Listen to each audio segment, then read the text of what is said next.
V9 news ધારી ચેનલમાં આપનું હાર્દિક સ્વાગત છે। જોઈએ આજના મહત્વના સમાચાર।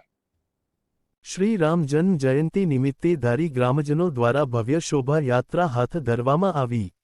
વર્ષોની પરંપરા મુજબ ચોરાપા શેરી ખાતે આવેલ રામજી મંદિર ખાતેથી ભવ્ય શોભા યાત્રા ધારી ગામમાં પસાર કરવામાં આવી હતી। ડીજે ઢોલ નગારા રથ બગી સહિતના સાજિંદો વાજિંદો સાથે ભવ્ય શોભાયાત્રા ધારીના વિવિધ માર્ગો ઉપર પસાર થઈ હતી। ધારી ગામના સમસ્ત ગ્રામજનો આ શોભાયાત્રામાં ભાગ લેવા માટે આવી પહોંચ્યા હતા।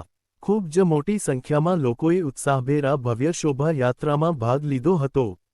જય શ્રી રામના ગગનભેદી નારાઓ સાથે વાતાવરણ ભક્તિમય બન્યું હતું। આ શોભાયાત્રા દરમિયાન ધારી પોલીસ વિભાગ દ્વારા પૂરતો પોલીસ બંદોબસ્ત જાળવવામાં આવ્યો હતો।